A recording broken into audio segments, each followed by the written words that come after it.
being in LA for 13 years, it's one of those cities where you never quite have your footing in terms of like knowing and feeling like you belong. And then I went to Philly. I've been walking around that place for several days, and I'm like, wow, there's an amazing power in walking around in a place where everyone looks like me. Hello, and welcome to the Innovative Mindset Podcast. I'm your host, Isolde Trachtenberg. In the show, I interview innovative peak performers. I talk with entrepreneurs, business owners, and creatives who are pushing the envelope to work creatively and authentically. We explore how to cultivate innovative genius to achieve our visions to succeed. This week's show is brought to you by my book, Speak From Within. If you need to communicate better and leave your listeners riveted, you'll want to check the book out. And now, let's get to it. Hello, and welcome to the Innovative Mindset Podcast. My name is Isolde Trachtenberg. I'm your host, and I'm really happy that you're here. And I am thrilled to have back one of my favorite guests. Marjorie Alexander is a podcaster, coach, and budding social entrepreneur, and we're going to talk a lot more about that. She was first thrust into storytelling during her master's degree when a lack of high-quality environmental podcasts sparked the launch of A Sustainable Mind. And if you don't listen to that podcast, get ye over there right after this show and listen to that one, where Marjorie interviewed environmental change makers across the globe as her thesis project. Marjorie, see, there goes my ability to talk. Marjorie has recently embarked on her second podcast journey with Queer and Woo, a collection of personal stories and conversations with amazing queer individuals about mental health, self-care, and personal development. Marjorie has been named a top 40 LGBT under 40 by Business Equality magazine and looks forward to working more one-on-one with people in the queer community. Marjorie, welcome, and I'm so glad to have you back on the show. I am so glad to be back on the show, and I'm so happy to be with you in this virtual room. You are one of my favorite people, and it always puts a smile on my face when we get to talk. Oh, me too. We have a real mutual admiration society going. I'm so excited about Queer and Woo. I am, and we have so much to talk about it, but I don't want to bury the lead. I want to start right there, right with the new podcast. Sure. I'm dying to know about what the actual title of the show means, but also what prompted this? What inspired you? You're super busy. You've got so much so much going on. What prompted this pivot, this shift into a whole new paradigm for you? Well, to start with the name, I've always, and it's so interesting in this kind of new world that we're living in, and everybody knows what that means. I'm assuming with social distancing and racial equality. I've always been the only little something, the only woman, the only little Black girl, the only queer person in so many of the circles that I'm in. In my spiritual circles, I've almost always been the only queer person, or at least the only out queer person. And in queer circles, I would love to have more conversations about spirituality and the woo-woo stuff, which I've been running from for most of my life, honestly. Mm-hmm. It's not something that I felt super comfortable with. I think I had been really ashamed of it, really. But, a conversation that you and I had actually not too long ago, and you said, you are a true empath. And I think that's something it's a concept that I've been getting more comfortable with. And since you and I had that conversation, which for me was a very emotional conversation, actually, and sparked a lot of thoughts for me in the days after that. I purchased a lot of books since then. I'm actually sitting right next to The Empath Survival Guide by Judith Orloff. And that's been a really interesting read. But really what Queer and Woo is about is bringing together these two conversations that never seem to exist together. And I really just got tired of having to choose. I'm thinking. I know it sounds like it's dead air, but I'm thinking. No, So I know you are. I feel the gears turning. I know. So interesting. This is fascinating. First of all, I remember that conversation, and it was an emotional one for me too, because it was a real opportunity for both of us to discover some things about ourselves, and that notion of self-discovery feels like it's part of Queer and Woo. and these conversations that you want to have that marry sort of what it sounds like the queer community and the more spiritual community are going to take you on a serious journey. And yet, right before we started this, you said, I feel nervous. And I said, oh, wait, why? And you said, let's turn on the microphone because this is relevant. And so I'm Yeah, wondering, how is your state of mind and your emotional state relevant, and how does it pertain to this new project you've taken on? sure. So I'll start by saying A Sustainable Mind. If you all haven't listened to, I can't remember if we mentioned it in the last episode that I was on, but A Sustainable Mind, I started that show because it was part of my master's thesis project, and like I had a deadline. There was planning that went into that. It was an entire thesis project. It had a paper, there was a ton of research, and I Hmm. had a schedule and all of this. I had a plan. Not to say that I didn't have a plan for Queer and Woo, but it really was something that was more contingent upon just what I was feeling in the moment. Hmm. I didn't have the idea for Queer and Woo until about February of this year. And the second I realized it, I instantly inside recoiled because I realized it was a conversation that I wanted to have, stories that I wanted to share, people that I wanted to help. But I have been and still am in quite a state of fear about it. I will say that the responses that I've gotten from friends or from anybody really, the responses that I've gotten from people that I thought would respond really well, they responded really poorly. And the Really? people that I would think would respond not poorly, but just probably wouldn't care, have been really excited, really enthusiastic about it, and think it's a fantastic idea.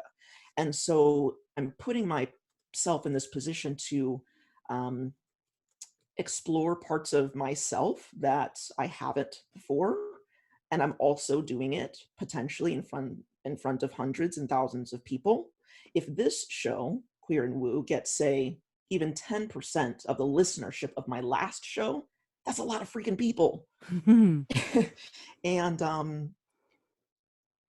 and I touch on, as you mentioned in the my bio, we touch on mental health, self-care. I mentioned some of the difficulties that I've had with mental health, with thoughts of suicide and self-harm. Like that's not that's deep stuff. And with Hmm. A Sustainable Mind, not only is it not my story, it's totally somebody else, and it's totally, it's something that the world is kind of going through. It's not personal at all. Now, of course, as I've gotten more open and just skilled as a host, I've been able to insert parts of myself into that show. Hmm. But Queer and Woo is really just, I feel like I'm breaking myself open and saying, here I am.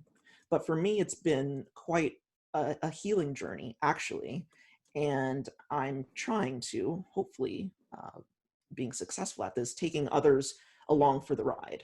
I have had over the years so many queer friends who have all of these negative feelings about coming out too late, or um, I'm not gay enough, and they all feel so alone. And I've been out of the closet for 20 years. Hmm. Some of them have just come out within the last 12 months. They don't believe me when I say you're not alone. So for me to share my stories on that show just to an audience in general, it's like I'm not here just to tell you what you want or need to hear. I'm talking to everyone. And I'm also interviewing people, and they're sharing their stories with no single person in particular. They're sharing with everyone. So perhaps those words might be a little easier to digest, a little easier to believe for someone that is having challenges finding community, having challenges feeling accepted within their family, having challenges finding community. Um, did I already say that? Anyway, as we both said at the beginning of this, I think we're both lacking some sleep. so But yet, you know what? Saying stressing, community, that can't be overstressed. Saying it twice or 3 times is really important, I think. No, It's that's so important. It's so important. I mean, actually, I think I mentioned it in a message that I just sent to you yesterday. I was walking around Philly with a friend, and I've lived in a few different places in my life, but being in LA for 13 years, it's one of those cities where you never quite have your footing in terms of like knowing and feeling like you belong. And then I went to Philly. I've been walking around that place for several days, and I'm like, wow, there's an amazing power in walking around in a place where everyone looks like me. mm, Philly is a very, I mean, it's predominantly African American. And I was thinking about it yesterday, and not that it's necessarily the same thing with queer people, because you can't just look and see that necessarily, although you can assume people have, quote unquote gaydar and things like that. But for instance, I was driving up here to this West Virginia cabin with my friend. It's her family's cabin, and we stopped at a lookout point, and we parked and we were taking photos, and this other car came up behind us, and two people popped out, and I believe I didn't stare. I didn't stare, but it seemed to be a not a queer couple, but two queer people, and they kind of, gave a big smile and a big wave, and it was just like, oh my gosh, there are people like us in West Virginia, where they're like literally Confederate flags everywhere. right. It's that familiarity, not necessarily that you're going to talk to each other or that you know each other, but just that moment where you realize that people have a shared experience. Mhm, That's so important, because then you don't feel so alone. So I think for me, queer and woo is really my way of attracting other people to me, because I don't want to feel so alone in this conversation mhm, between, sexuality and gender identity and all of those things that are really important in the queer community. And this stuff over here, the mental health stuff, the spiritual stuff, the woo woo stuff that so many people don't want to talk about. I don't find that there is much opportunity for these two things to live in the same space. I've not experienced, I think I've experienced that one other time. And of course, in individual conversations with friends, but it mhm, happens incredibly rarely. mhm. So I guess I'm just trying to build community where I haven't been able to find any so far. And you're a trailblazer in that way because that's what I notice about you actually is that when you see a gap, you go, "Okay, I'm gonna bridge that gap. I'm gonna figure out what needs to be done, and I'm gonna do it."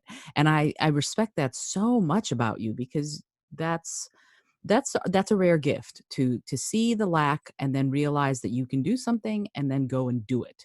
Because Yeah. people can see the lack, but they might not realize that they can do something, and they probably won't go and do something about it even if they do realize it, and you have all 3. So, I'm very honored and thrilled that I can call you my friend. I do wanna know something, though, and this is something that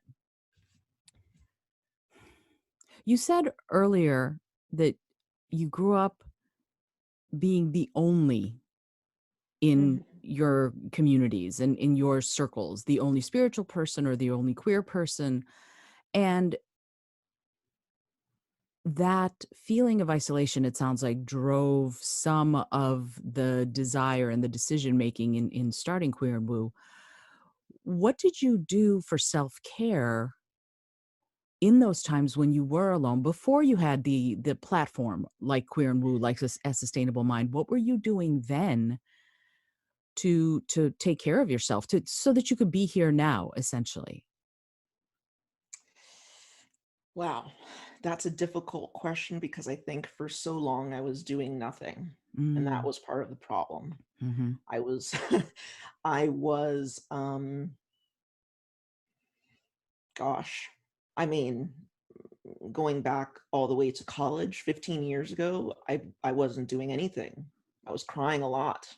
mm, I was beating myself up emotionally. I'm a very emotional person. And at that point in my life, I didn't realize that I was an emotional person, which I think is really hilarious, because I cry constantly. mhm, I cry insurance commercials. Isolda. I mean, really, Mhm. it's embarrassing. Um, I'm what right did there I with you. do? I do too. AT&T commercials get me every time. Yeah, I mean, it's crazy. I think, um, really what I defaulted to was seeking out community. Even though don't really I've never really considered myself a people person, Hmm. um, and certainly not a person that wants to be around a lot of people. I'm not into like big parties or going to clubs, and if I do those things, I'm holding up the wall, the entire time, kind of observing things. Mhm. Um, but just to be in those spaces with people that are like me, even though I'm not participating, to be an observer and just to be physically in that space Mhm. felt good and felt like enough of community where I was able to just relax. So I wasn't brave enough to engage for many years. People knew I was gay, but um, I just didn't participate. So that's what I did for self care at that point. Mhm. I had a lot of issues with rumination. Um, at some particular points, I won't say that I abused alcohol, but I definitely used it as a crutch. Mm. Um, yeah, there have definitely been some rough times, and I can't say that I've had good coping mechanisms until fairly recently. And I'm 34. I can't say that I really had good self care strategies until probably 30 years old. In the last few years, and you mentioned a sustainable mind, um, I am a part of a couple of communities now that aren't queer. One very strong spiritual community, Agape International Spiritual Center, and that's uh, an actual, you could say, church, quote unquote church, but it's Mhm. non-denominational, and I have been going there for almost a decade, maybe over a decade at this point. Mhm. So that feels really good, and they're very accepting to anyone and everyone, and that feels really good and really authentic. And I know that when I go there, when I show up, it's going to be unconditional love, and I don't have to worry about saying the right thing or doing the right thing or looking stupid or feeling alone. You walk in and they have this thing that they do there when it's your first time being there in person. You stand up and they say this long mantra sort of thing. Actually, it's an affirmation to you, and everybody's putting up. It kind of feels cultish. Like if you Google cult Los Angeles, I think Agape is like number 7 on the list. Ah! So it can seem weird, but I guess that's kind of where the woo comes from. Like there are these, like I say self-care, and people are like, oh yeah, that totally makes sense. Yeah, meditation, like that word feels good. But then you start talking about like visualization and spirituality, and while it's the same stuff, people get really turned off by that. Hmm. Um, so anyway, going to Agape, they put out their hands, just sending you their positive energy. And that was an incredibly moving experience to me. And I kind of just have latched on to that community ever since I started going there 10 plus years ago. As far as self care now, especially in the time of Corona, I take a lot of walks.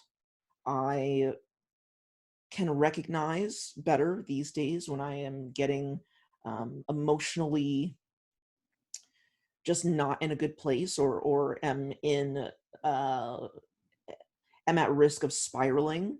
Mm. And I just get up from my desk and I just go for a walk.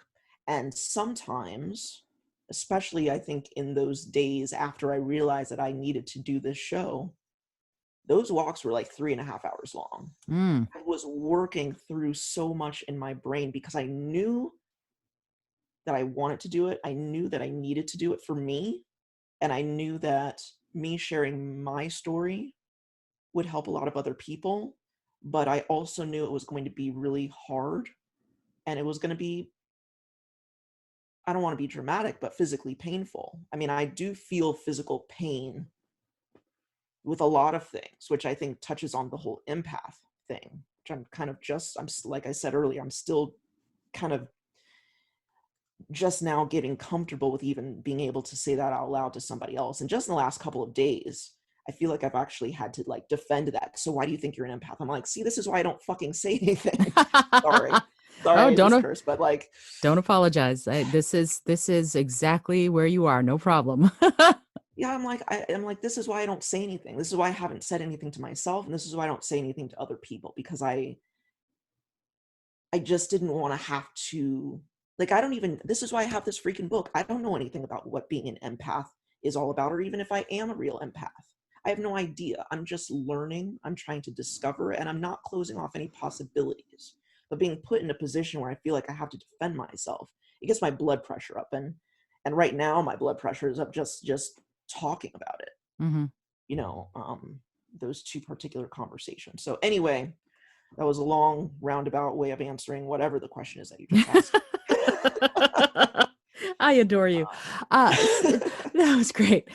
You know what's really interesting to me is as soon as somebody asks a question like that, a deeply personal question, like what makes you think you're an empath, the thing when you said that, I kind of this is me. I am empathic as well, and this is me going, "Oh, that person must be in such pain. yeah. They're probably wondering why either they feel stuff and don't understand it, or why they don't feel enough and don't Mm, understand it." And mhm. so instead of talking about themselves and thinking about themselves and dealing with themselves, there's an attack on you so that they don't have to think about themselves and deal Right. with their own pain. And It's to be fair, because I guarantee you both of those people will listen to this eventually. I think that so the what makes you think you're an empath is probably the way that I received it. I think what they actually said was, "Why do you think that?" Or anyway, it just it was softer, but it landed hard, I you guess know is a better it way to put it. here's what's interesting about that, and I mean no insult to your friends or colleagues. It's just whenever the word why comes in, inherent to why is defend yourself, Yeah. because it's asking for a justification for Mhm. whatever the thing is, and that is they're inherent to it. It's buried, but it's there. So, to me, what makes you think you're an empath is actually the softer question.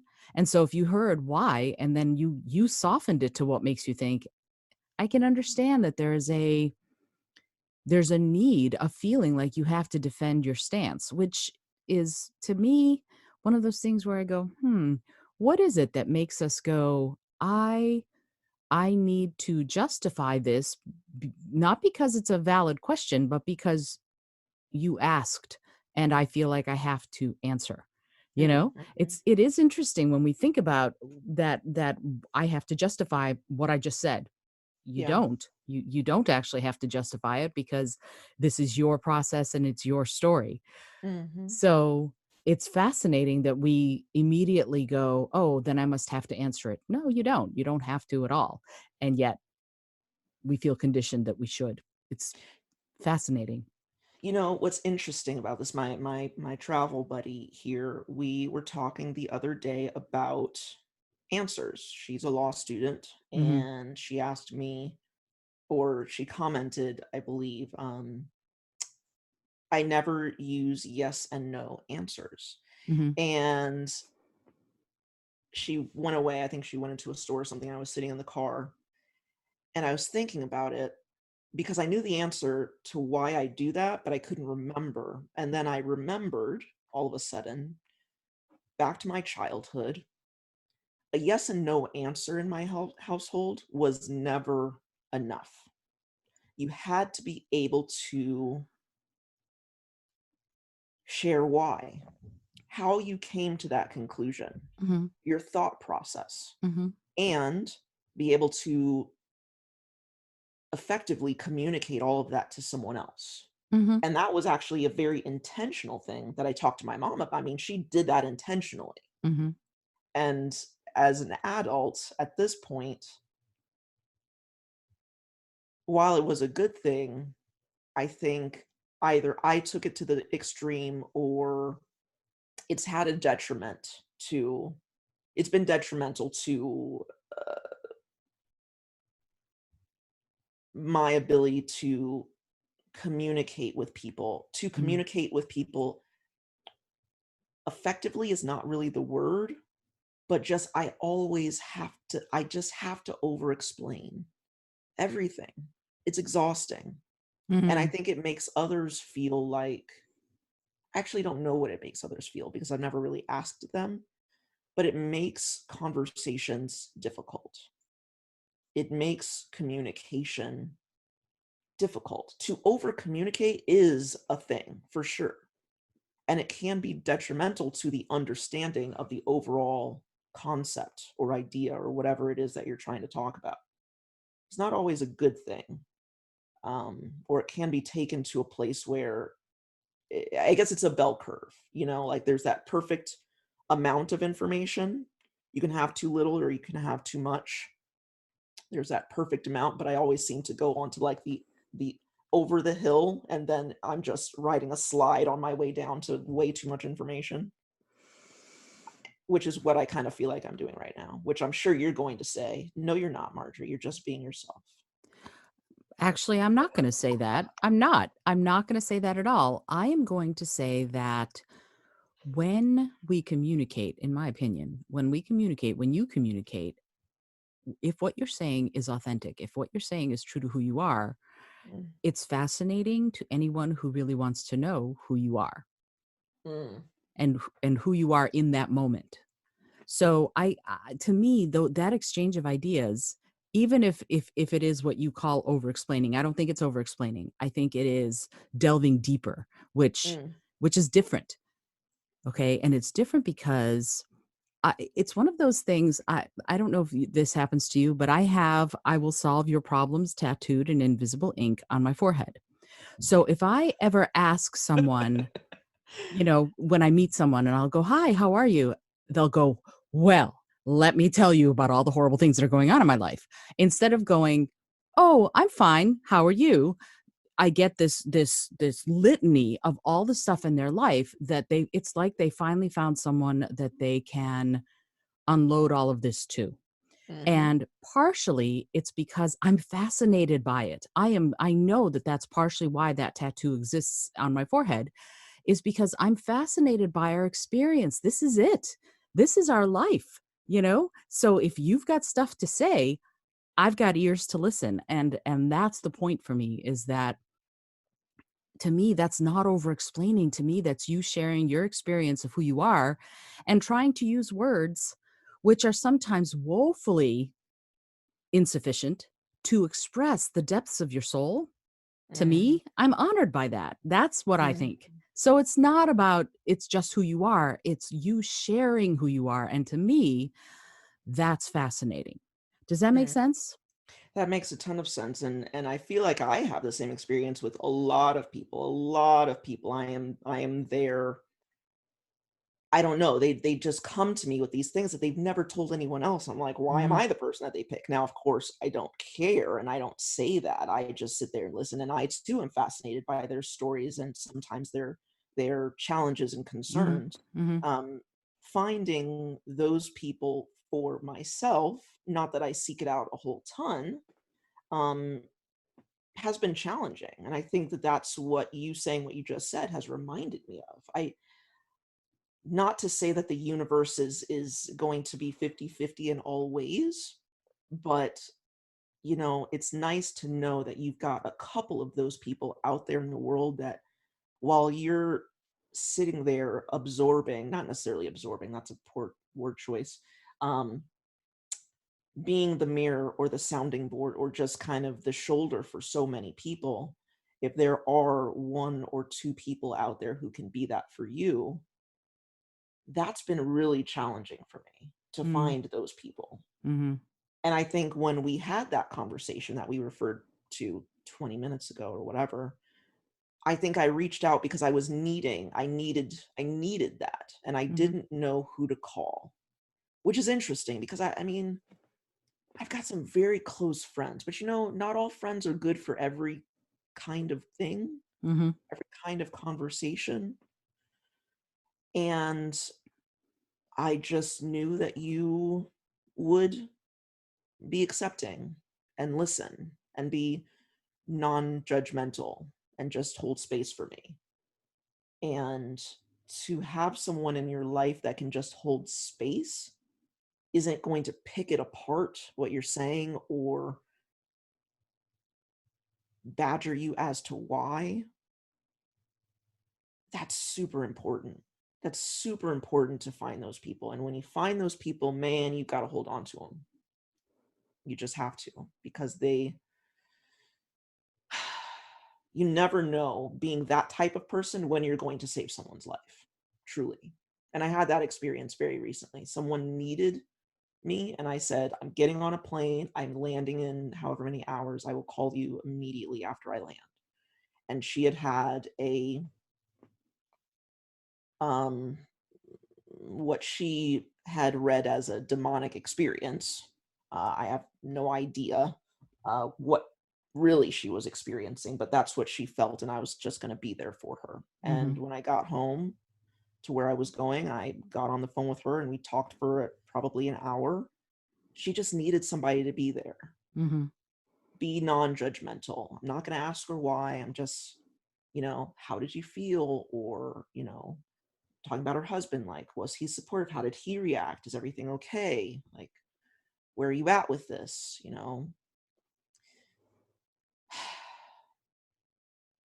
I guess now that I think about it, doing queer and woo, I'm just trying to be that person for more people and maybe even for myself. That's exactly the next thing I was going to say. It's funny. It really is. I was going to say to me, that's why queer and woo exists, is because it's a natural extension of who you are. And who you are, at least in part, is that person. You, not just the sounding board, but the vessel. Hmm. And providing, it's funny because so often people who are vessels of that kind of really intimate communication and sharing end up not just being a vessel but a crucible, because by listening you foster change, you foster transformation, because that person, this woman who had, I'm assuming woman because you referred to her as Yes. a she, Hmm. when she had this experience, obviously it's whatever it was, it doesn't even matter, but obviously it affected her deeply, and she had no touchstone. There Yeah. was no there was It was uncharted waters for her. So and she needed someone who would help her get through it. And you were there, and I can easily see you going, "Okay, and this means that I can be there for others in this way also." But it's sharing your story, which is so personal and so intimate.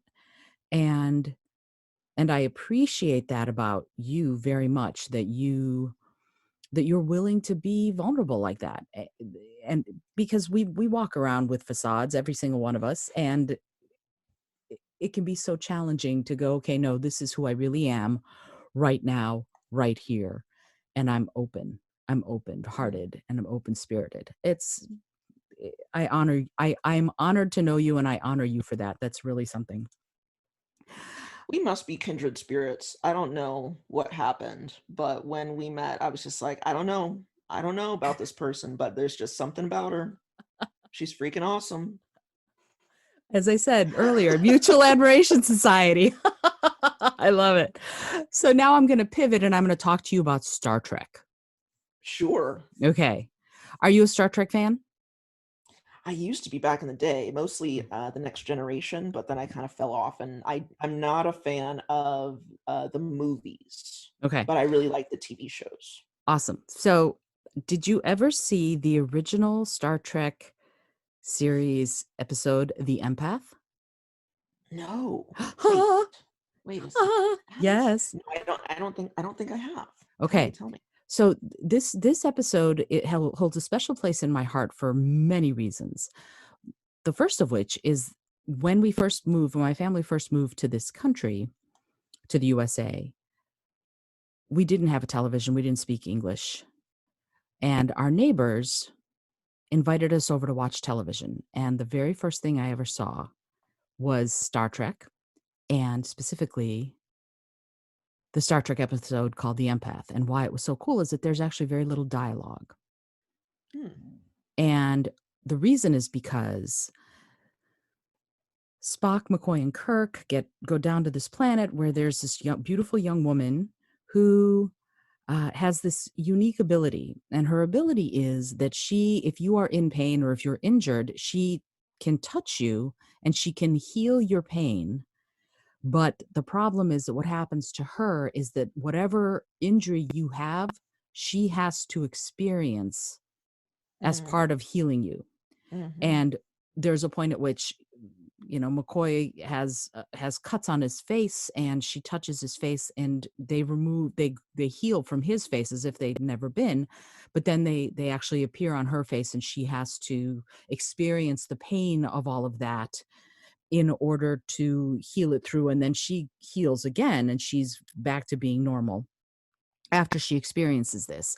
And when I saw that, it went, oh, because that is the physical manifestation of being an empath, right? Mm. Mhm. That's the thing that we don't talk about with empaths, is that moment of experiencing someone's pain as if it's yours, experiencing someone's joy also. But for the purposes of that episode, of that Star Trek episode, she had to experience their pain in order to be able to heal them.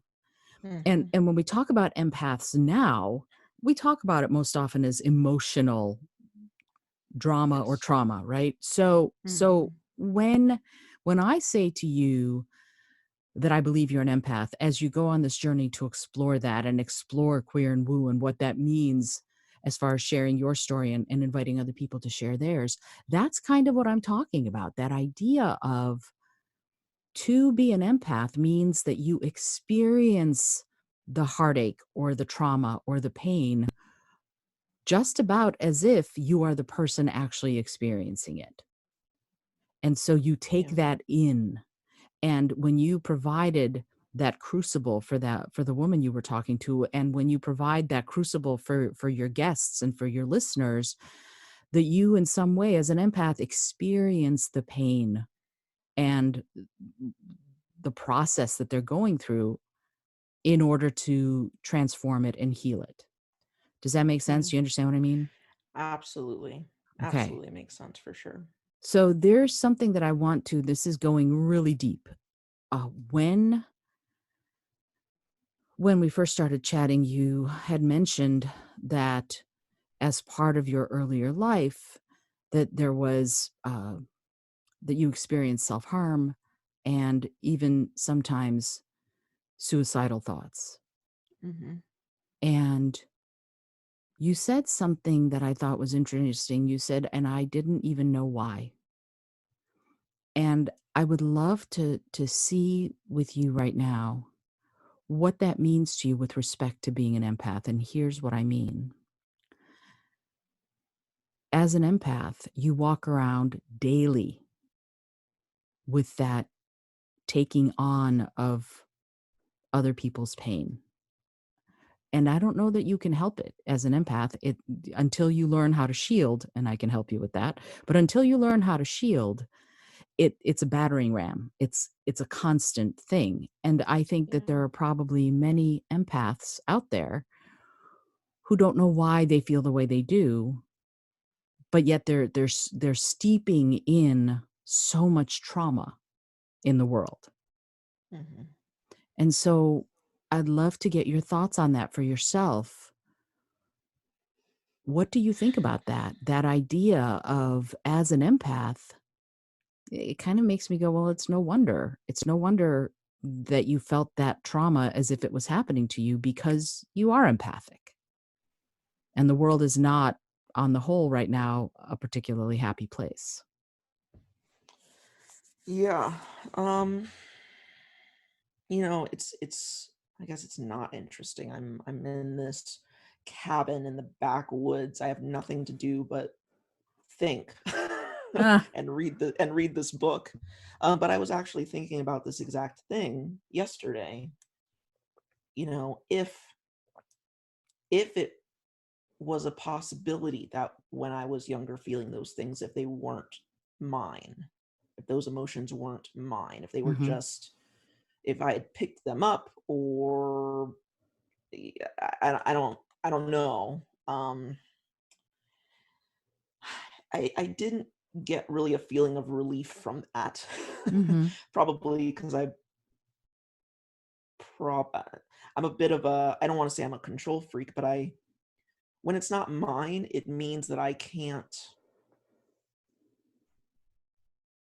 do anything about it. Now as an adult, and understanding that there are people that feel these things and that Mhm. you can shield from them. I've picked up a couple of things along the way, over the last couple of years in various groups that I'm in, also with people who are empaths or clairvoyant, and things like that. And so I've learned a few things. I'm not really good at practicing them. Mm. Um, I think because I'm in my head so much, it's not a comforting thought to know or to think that possibly those emotions weren't my own, because maybe it doesn't feel fair, maybe it doesn't feel, or maybe the amount of anger and sadness that I had around it, I was trying so hard to control that or manage that, and at the end of the day, I wasn't going to be able to. Mhm. For There are a lot of things in my life that I look back and I'm like, "Ah, that makes sense." And I feel a sense of relief. Mhm. I don't have a sense of relief about that. I had that thought yesterday.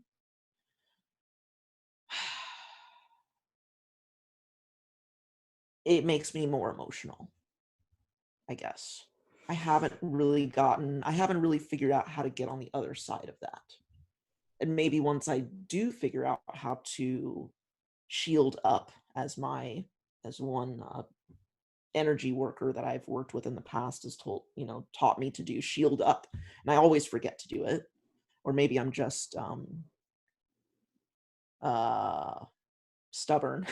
Like, I don't need to do that. I'll just go about the world the way that I've been doing it, you know. Maybe I don't want to be special in this way, or even special. I don't like that word. I don't want to be different in this way. Like, I don't feel like I necessarily want to be an empath. Or I guess maybe I'm hoping that I'm not. Because it seems more complicated. It feels like if I feel the feelings and they're my own, then one day I'll learn how to control them, or whatever the trigger was that made me feel this way, I can control that situation, or talk Mhm. to that person differently, or don't do that, or whatever, that I can control it more. Mhm. And to think that those emotions aren't mine, it doesn't feel empowering right now. I also know that this is a journey and I'm right at the beginning, like right at the beginning. Mhm. And so, I have to be gentle with myself and patient with myself, neither of which happen very often. Mm. But the things that when I do my solo episodes of my new show, I'm giving all of this advice, things that I've learned over the years, and do for myself sometimes, but still I forget. And I get in that place and I get really upset because I'm like trying to do it the way that I feel like it should be done. I'm like, Marjorie, that doesn't work. Sometimes trying hard isn't the solution. Sometimes trying at all isn't the solution. And letting go is. And letting go of things is not really my strong suit. So that's all I got for you. I love it. I love it. See, it's so interesting, eh, because everything that you're saying makes such a huge amount of sense. And here's the trouble. The trouble for me is I'm listening to you and I'm going, yes, yes, yes, yes, yes, yes, yes, yes, yes. A whole bunch of yeses because, yeah, of course it isn't fair. Your feelings should be yours, my feelings should be mine, and we should all live happily ever after. The trouble is, of course, that that's not the world we live in. And I think what you said about being emotional around this, it makes a lot of sense, right? That you would be. And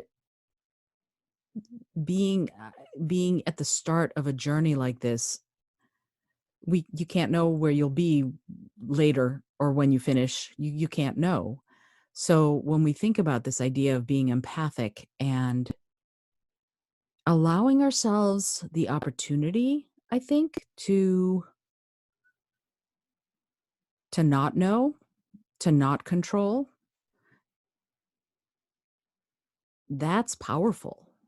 Like you said, letting go is hard for you, but can you transform that? Can you look at it differently so that it's not about letting go of it, but instead being like a rock in a river? The water flows around you, but doesn't take you with it. Mm, that's I'm gonna have to think about that.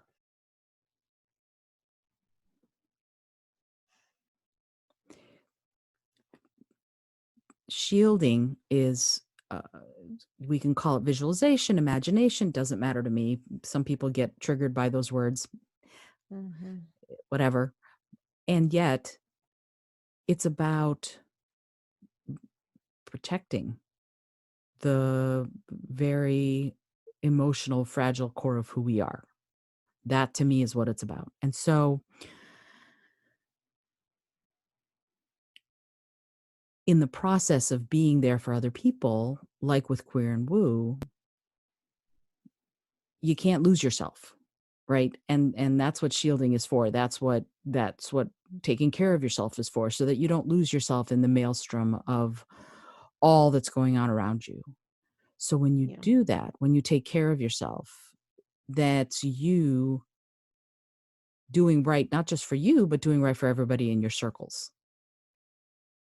Do, do you know what I mean? It's something that we tend not to think about as important for others. Our self-care being important for others is hard for a lot of very caring people to accept, but it's really true.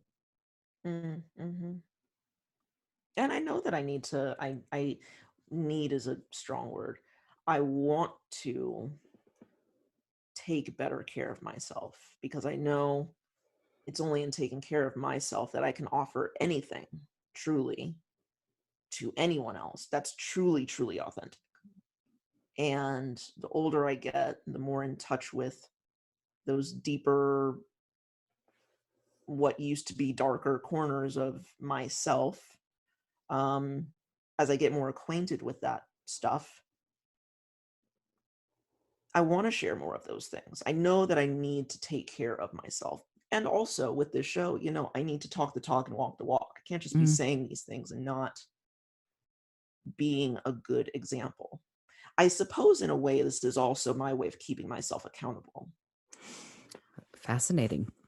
I tend to do that. I put like really high stakes out there because I know that if no one's watching, it's not that I won't do it. It's just going to be a much slower and completely unmotivated process. Mm, mm, But when other people are counting on me, and I am a bit of a people pleaser because I care, I want to take care of people, and people come to me mhm, because they need, for whatever reason and in whatever way, need to be taken care of, or mhm, just that term doesn't really communicate what I mean. I mean, it's really just, like we said earlier, holding space for people. mhm, And I also know, based on the self discovery that I've been doing over these last few months, I really want to help people know that they're absolutely worthy of happiness, worthy of love,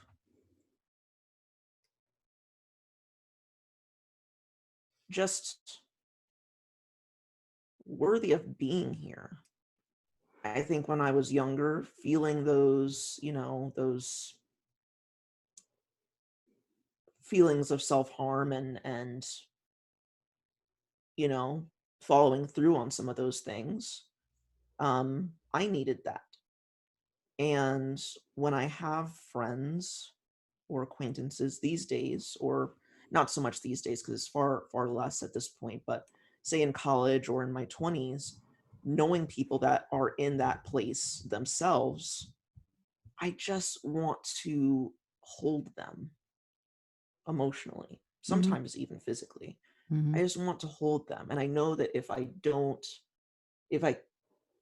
can't put myself in a more, if I can't give myself a more level emotional experience, that I will take that on, empath or not. That's just the human experience, right? To have empathy is something that a lot of people do or Mhm. can do Mhm. for others. Mhm. Um, to care for people in the way that I want to, this is absolutely something that I need to learn to do. But everything just feels slow. Um, 'Cause it's kind of been just a really long, meandering way of coming to this realization. And I know that if I came to it earlier, things would have been a lot easier. But also, if I knew earlier, I wouldn't be who I am. So, all of those things together, sometimes it makes me feel powerful. Other times it makes me feel validated. Other times it makes me feel sad. And I just got to lean into that and say it's okay. But, I have this experience a lot now where it's almost like the angel and the devil on the shoulders Mhm. of like, "Yeah, Marjorie, you're right on track. You're exactly where you need to be. Keep on going. Keep on pushing." And the other shoulder, it's like,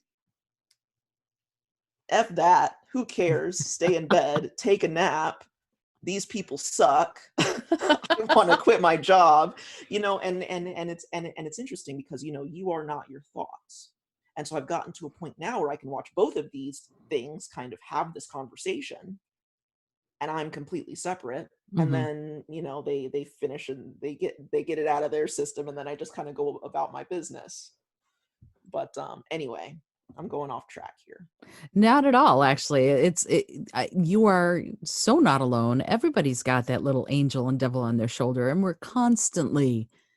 there's a constant barrage of that. Every decision you have to make, there's a yes or no, a should I or shouldn't I, a will I or won't I. And almost always the little angel is saying one thing, and the little devil is saying the other, depending on the situation. So we're all constantly faced with that. And we all constantly have to make those decisions minute by minute, second by second. So you're just being honest that there are times when that's what you experience. I experience that daily, daily. And the thing for me though is that inevitably, if I give in to the little, oh, go be lethargic or lackadaisical for a little while, just go find a froofy umbrella drink. Inevitably, something will come and swat me upside the head and go, ah, this is the fee for having done that. So it's a way of keeping myself on the I straight like and that, the narrow. fee. Because there are consequences, right? So it's fascinating, but that's been the experience of my life all these many years. Something you said that I found fascinating and that relates directly to something that I say to just about every life coaching client I have when we first start, that you are worthy of being here. And what I say is you deserve to be here. And in fact, I tell my clients that they need to start writing that out as an affirmation in a journal every day, 5 times in the morning, 5 times in the evening, because there are people, many of us, I think, that have question about that think in their deepest, darkest selves that they maybe don't deserve to be here.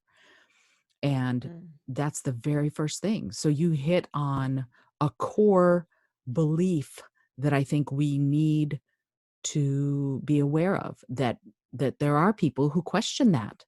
Many of us question whether or not we deserve to be here. And If you're listening to this, you deserve to be here. So important. Remind yourself of that. If that is something that you ever question, you do by the virtue of the fact that you're here, you deserve to be here. Full stop. Mhm. Yeah. So fascinating to me that you're taking this tack with queer and woo and also your own personal journey with this as one of the pillars, with this as one of the guideposts that you deserve, that you are worthy of being here. I love that. And I'm wondering how sharing your personal story and how eliciting the personal stories of your guests helps with that. What do you think? How do you think that works in the process of this very personal journey that you're taking? You're gonna have to ask that question again. Well, okay, let's I see. mean, I think I gotcha. I just There, I oh, asked a lot in that question. I know. Basically, what I'm wondering is this idea of the self sense of self-worth, the I deserve to be here. How mhm. what role does that play in your personal journey with queer and woo and also in the journeys of the people that you interview? What what role does Mm. that question play in what you're trying to achieve?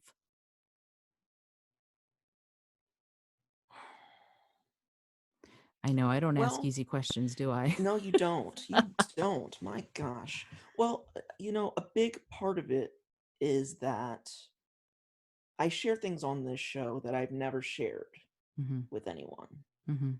or have at least never shared with, have only ever shared with like one or two people. And I will admit I've been kind of flying under the radar. I've really not been promoting a whole lot, which is ironic because I do help run a podcast production company. Like, it's not like I don't know what to do. I think I'm afraid of doing it because I'm like, I'm putting out all this personal stuff and then everyone's gonna know. Uh Feeling worthy. You know, I think self-care is what you do when you realize that you are worthy. Mm. And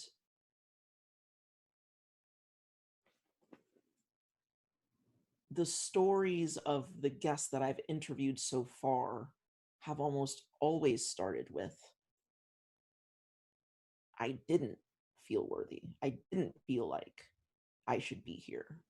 I was shunned by my family or the religious tradition that I grew up in. Mhm. Completely feeling completely invisible or invalid as a being in Mm. those spaces. Mhm. And how those people, my interviewees,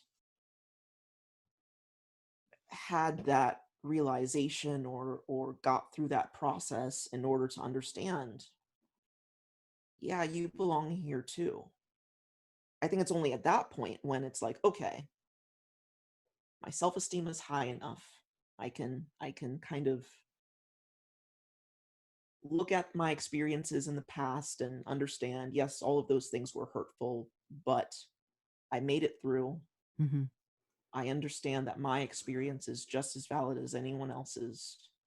Now I'm going to take care of myself because I understand that I have something to contribute as well. When you're not validated and when you're made to feel invisible, anything that you contribute to the world doesn't fucking matter. Mhm. And if that's the case, then why wake up in the morning? So the whole feeling worthy thing, I don't know. It's just, I think it's been such a long journey for me personally. While I've been being, while I've been the sounding board or holding space for others, I wasn't always in that place myself while I was doing it for them. Mhm. And all the while in my mind, thinking, if I did this for myself, imagine how much farther along I would be. And I'm thinking that in the moment Mhm. that I'm with them. Mhm. That's a really messed up thing to think. It makes Uh, sense, but it feels. really shitty. Like, I don't know, it just feels terrible. It just feels terrible. What's terrible about it?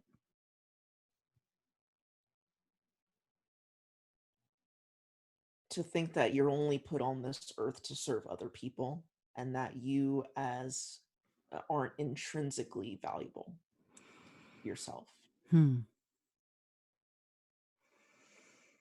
which I have felt for much of my life. Expendable, in the way, like I have to apologize for existing. That's how I felt for a lot of my life. And part of the way that I have been able to get over that is because I know that I help people, whether they're my friends or my clients or now listeners of this podcast or of my other podcast. And so that's how I've been able to like build value Mm. for my like in my own mind about myself. But I'm still working on the whole, if I stop all of that stuff, do I still deserve to be here? I'm still working on that.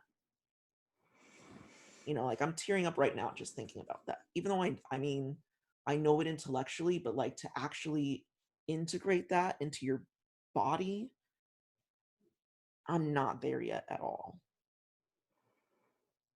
And that might be one of your life lessons. It might be something that you keep working towards because you I don't know. It feels so strange to say that to you because of course you have intrinsic worth. You're fabulous and wonderful and all of those other things. But the problem with that kind of thing is that it's a bomb. Me saying that to you, it's a bomb. It's, oh, I can tell you how wonderful you are, but until you know it inside your own self, there's always going to be a part of you that says, no, I'm not. And that no, I'm not is it's an intrusive little flirt. It's not helpful. It's Yeah. not helpful. And so the question then becomes, what do we do about that intrusive little flirt? What do we do to to root it out so that it's not part of the conversation anymore? Because that's what it Because is. you can't beat your worthy into somebody. You know what I mean? Like Exactly. Exactly. that's what I feel like I need, but you can't do that. So I don't know. Yeah. It's a And slow process. but to me it's a process of discovery and unfolding. That's how I look at it because some of us have knowledge of our intrinsic worth when we're born somehow, or we have parenting that supports it. I don't know. I don't know what that is for everybody. Certainly I can't possibly know what that is for everybody. But the people I've talked to who believe in being of service in the way that you've described, many of them have also said that there is this fear of, what if I stopped? Would I still be okay? Or Mm-hmm. am I just here to be of service to others? And the trick for me where I got my sense of self-worth also was fixing other people's problems from the time I was 5 years old, at least, Mm-hmm. was that I acknowledged to myself that it was okay to fill my own well. Mm-hmm. That was it. That it is okay for me not to be of service, and by so that I can fill my own well. And by that acknowledgement, sort of the math of it, you know, the math of it took over and went, okay. So if it's okay, if you think that you're only worthy as long as you're helping, but yet it's also okay for you to stop helping in order to fill your own well, then if A equals B and B equals C, then A equals C, the transitive property of equality, that means that it must also be okay for you to just be. Yeah. And that was I ended up getting that pretty young, I think. I was probably 11 years old when I figured that out. Uh, I don't often talk about my family history. It's not pretty, but I had to be the adult in my family for Mhm. decades, right? I was the adult starting when I was about 5 years old. And when you have to do that, when there's no safety, when there's no security in the family unit, whatever the family unit happens to be, that part doesn't matter, then somebody has to take the lead. And it sounds like you took the lead also. And when you Yes. take the lead that young, and the adults in the room end up going, "Yes, I abdicate because you're the one who knows what you're doing." That sets up that idea, I think, of you're only worth something if you're helping someone else, because boy, did you start young doing that. So Mhm. now who you are and what you're doing, it's familiar. It's familiar. You know how to do that. You know how to fix people. You know how to solve their problems. And boy, is it an easy coat to put on and work with. But that doesn't mean that it's helping you. Mhm. And it's interesting. A therapist once told Rich and me that something that was, we were having some issues and we went to couples therapy. And she said, "I firmly believe that the very things that helped you survive as a child are often the biggest obstacles you have as an adult." Yes. And it kicked my butt. I was like, "What?" And I had to think that one through, but it's really true. And so the fact that you're even thinking about it, Marjorie, is so amazing to me, because you take all of that and you put it into all of your work, into all of the different things that you're doing. That same "I can fix it" feeling is there. And so, is it possible to not always be the fixer? Is it possible to sometimes just be the receiver of someone else's caring? And what does that look like?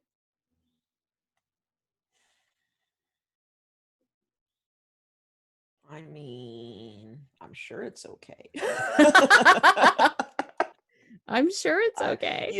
I I love it. being here in this cabin for, I think at the end of the trip we'll have been here for 9 days, Mm, and I've almost never traveled with people, like non-family, like mhm, just friends or whatever, partners. And in this way, I've really never traveled with anyone. And when you travel, things are unfamiliar. mhm, You got to figure out the food situation. You don't know the house or the accommodations of where you're going to be staying, all of these things. And my friend and I, we have kind of fallen into these roles, and we work, I think, very well with each other. And just thinking about, she enjoys cooking and is an excellent cook. And that's something that I don't particularly enjoy people doing for me. Like, I don't enjoy people doing things for me. She I was at her place before we left, and I needed to do a load of laundry, and she like offered to do it. I don't know what her intention was behind offering, other than just, it's her house, she knows where the laundry is. And I was like, nope. I've been doing my own laundry since I was 7. mm, Like, I mhm, don't like people doing things for me. I don't like to feel babied. I haven't liked to be taken. It's just like you said, this is unfamiliar. mhm, To mhm, take care of others is very familiar territory for me.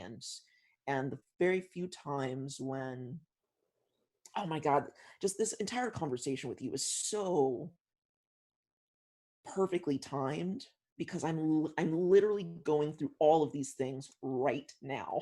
mm, She and I went for a walk, um, beautiful walk through this complex. I can't see your neighbors, but sometimes you can hear them. So we're just basically walking through the woods and talking about, um,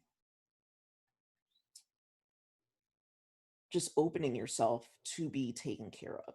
And what does that look like? mhm, And what does that open you up to and allow you to do? Just to be in a state of receiving. So difficult for certain people, like you mhm, said, growing up and being the caretaker, or being the person that knows all of the answers. Marjorie will take care of it. mhm. Oh, Marjorie's got the patience of Job. Go ask Marjorie. She's got the answer. Like, I'm so tired of being that person.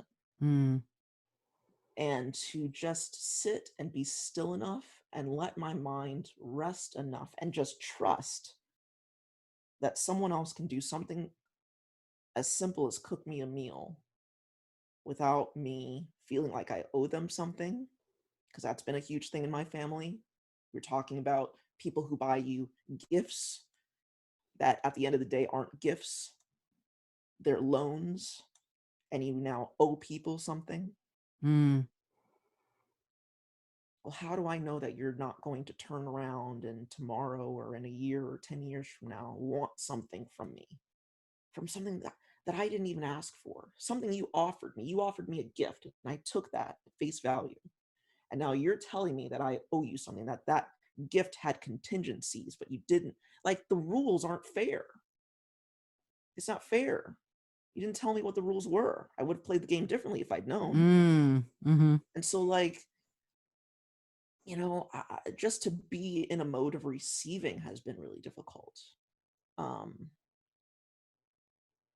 and now, I just know the people that I can do that with. It's not necessarily that I feel like I've gotten better at it. I just know the people who are going to be honest with me about what they want out of the situation, if that Mm-hmm. makes sense. Mm-hmm. Um, and just really being able to be either in an equal partnership where, like I said, the rules, or just be in a state of receiving and they're not expecting anything from you. That's been a huge exercise for me. Um, Not comfortable, but I am getting used to it. It's something that is a quest, I think, getting relaxed enough to be able to receive without waiting for the other shoe to drop. Yeah. And yet, how fascinating that outside of queer and woo, so much of what you do is the service aspect of who you are. You know, it is so interesting to me that is such a powerful driving force, that of course you'll fix it. Of course you'll figure it out. Of course you'll get to the answer if somebody has a question, even if maybe it's a control thing. Maybe that's what it is. Maybe because it's your decision to do these things, to serve in this way, rather than that someone else expects it of you. No one expects you to do queer and woo. No one expects you to do a sustainable mind. It's something you've chosen. And maybe that's the difference, because it's your choice. Mm, that's very possible. I hadn't thought of it like that. Well, you know me, my brain works differently. but but yeah, so I find it so fascinating that, I mean, I find you fascinating, first of all, but I find it fascinating that you're so giving in Yet I'm so so. angry about it. But no, but see, that's the thing. It's not there. It's almost I'm like there kidding. are two. No, but there is some anger. Obviously, you've just said there is. So this idea of when it's my choice, when I choose, when you choose it, it's a very different story than when someone else just expects it. Do you understand Mm, what I mean? yeah. And so a sustainable mind, yes, it started as a thesis project, but at the same time you kept it going, and it's one of the most successful in its genre, right? Yes. So that is a service. That is such a service on behalf of the entire planet. We all should be grateful to you that you're doing it. And the same with queer and woo. This is the path that you've chosen to serve. And yet there are parts, like the job you have at Turnkey, you serve at the pleasure of your clients, which is not the same thing as the choices you've made with a sustainable mind and with queer and woo. Do you understand what I mean? I definitely do. Yes. And so I want to pivot a little bit, if it's okay with you, and talk about that for a second. That you, in addition to these two full-time job podcasts that you have, you also are the CEO of Turnkey, where you help many other people create and produce their own podcasts. And that is, I mean, yay for paying work, good for you. And yet that's another avenue. A, you're good at it, but B, it's another avenue in which you are of service. How does that work within the Marjorie Alexander who sits here today? Mm. Well, well, first of all, thank you for saying what you said about, a sustainable mind and queer and woo being just their existence, being of service. Mm, And absolutely. those things drive me for sure. Mhm. Um, and when I think about my future, 10 years, 20 years down the line, I see those shows as at least stepping stones. A Sustainable Mind is definitely my calling card. It used to be a book, now it's a podcast. Mhm. But in terms of, like, the thing that you can kind of whip out and instantly everybody's interested. Now it's a podcast. That's like the thing to have. But Mhm. um, when you said, how does serving your clients, what does that look like Mhm. in juxtaposed with everything else? It was a little funny and a little like a little biting, I suppose, because I instantly thought to myself that my personal clients that I have for podcasting or for personal development, or whatever, people come to me for all sorts of different things. Those clients are so easy to work with because they chose me, Mm, as mhm. I was in the moment, whatever I was saying on my show or on a couple episodes of A Sustainable Mind. I'm like, now I'm working with individual one-on-one podcast clients, and these are the type of people that I want to work with. Those calls to action have attracted to me very specific people, Mhm. and I love to serve them. And I also see with each of them individually the role that they play in my life in teaching me something. Mm. Now, when you said turnkey, and I thought about all the clients I have at turnkey, I just had a feeling of annoyance. Ah!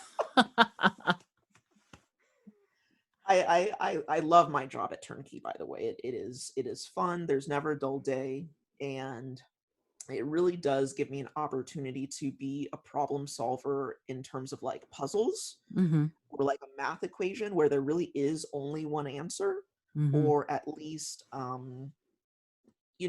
it's like you can open a book, you can do a certain amount of research and know the things that I know in order to help people in the way that I help them Mhm. at Turnkey Podcast. It's just a very matter of fact thing. It's Mhm. not very personal, warm and fuzzy, inside all of us worthiness holding space. Like, it's not that. Mhm. Turnkey is very much its own little thing over here. Mhm. Um,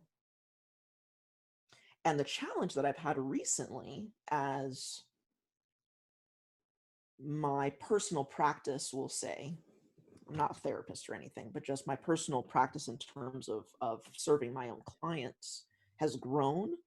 The juxtaposition of those things has been really, really interesting to see the type of energy that I give in both cases, the type of energy that I get back in both cases, the amount of fulfillment that I feel in both cases. Like, it's so different. Hmm.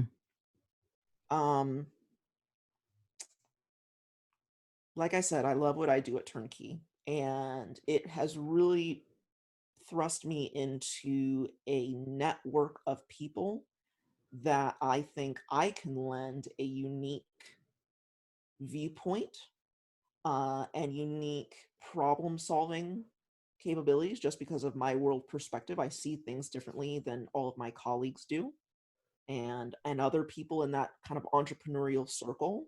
And Mhm. so I truly do feel like I am um, giving in a way that's unique to me, and without me there would not be that particular ingredient that I add.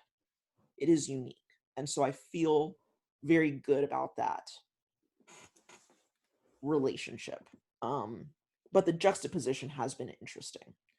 I'm sure that's not the question you were intending to ask. What was the question you were intending to ask? I probably have veered a little far off, and I want to restate it to make sure that I hit the mark. Actually, no, you didn't. You answered the question because it is I can see how it's different. I can see how it's 2 different flavors of Marjorie, and Yeah.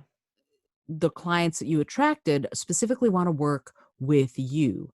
The clients you work with at Turnkey seem like they wanna work with you once they know who you are and what you offer, but they don't Hmm. wanna work with you before they work with you. Does that make sense what I'm saying? Yes. So Yes, that's the absolutely. difference. That makes a lot of sense.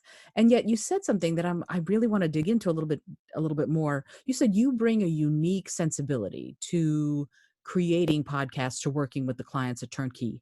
Can you talk a little bit about what that means? And recently I changed the name of this show to the Innovative Mindset Podcast because I want to talk more Hmm. about that idea. I love the idea that an innovator is a creative person with a to-do list. You know, this is something Hmm.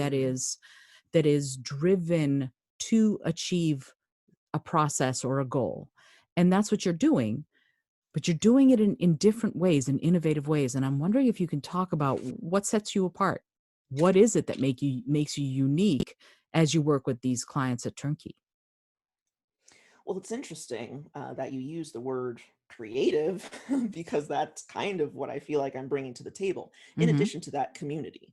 mhm, So, something about Turnkey. Turnkey podcast is a podcast production firm that mostly attracts entrepreneurs, mhm, small business owners, authors, writers, speakers.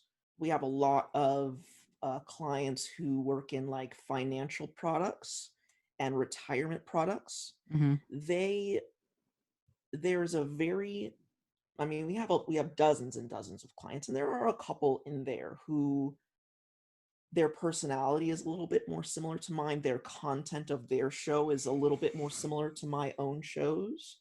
But for the most part, our clients are using their podcasts as part of their overall marketing strategy, and um, just money making strategy. I mean, it's not all about the bottom line. mhm, And that's not to say that the podcasts aren't good or valuable, but I mean, they really are, they're either educating their current client base, or their objective is to grow their client base, mhm, or just put information out there to the general public, and, getting people on a mailing list. And then eventually when they need our products, well, they'll think of us. mhm, So it's business marketing. mhm, It just so happens that the medium is podcasting. mhm, That's very different than what I've done.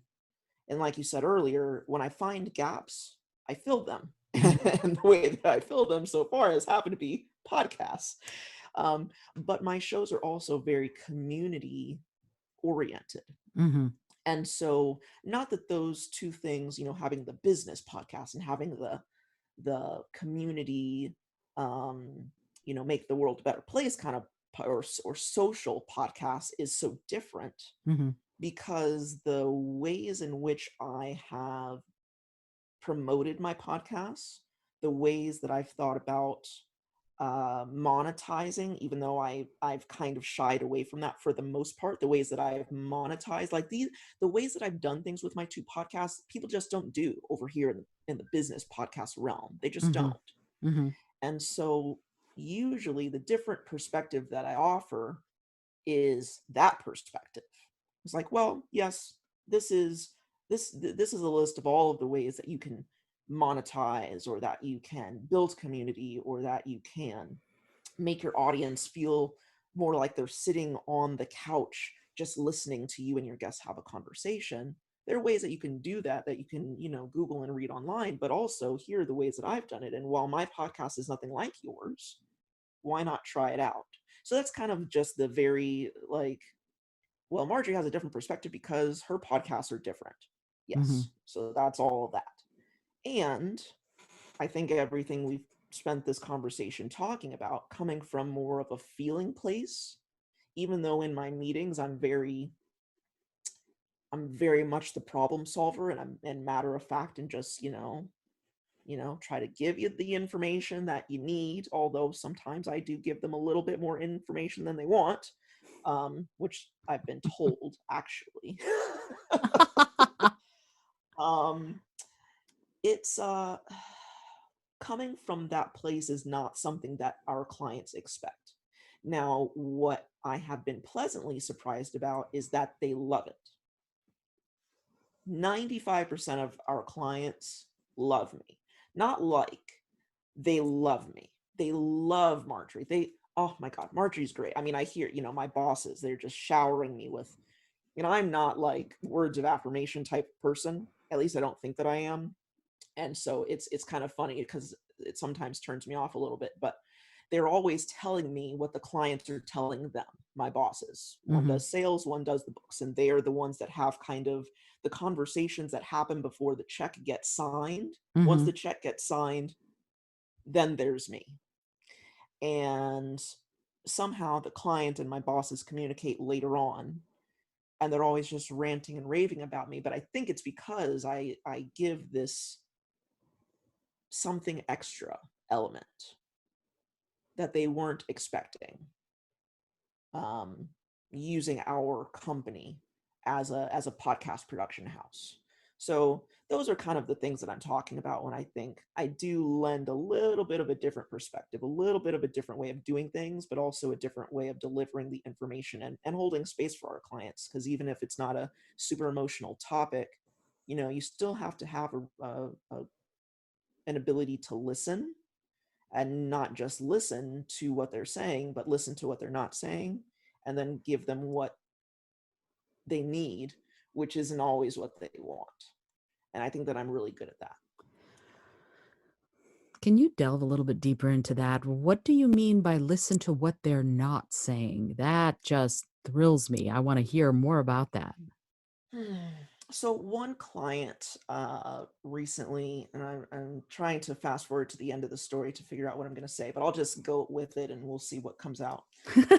He so 5 years ago when I started my podcast, there were, I mean, podcasting was so different back then. Mm. If for no other reason other than there were just fewer of them. Mhm. There's so much competition out there. I think we passed 1 million shows. We passed that, I think, in late March. Mm. 1 million podcasts in the world. And some crazy number like 70% of those haven't released an episode in the last 90 days. Mhm.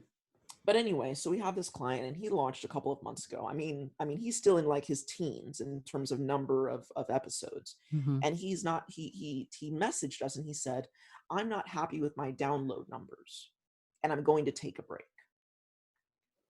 And in communication back and forth with him, it was what he was talking about was, "I don't have time to record. I need more listeners. I'm and I'm and what it really came down to was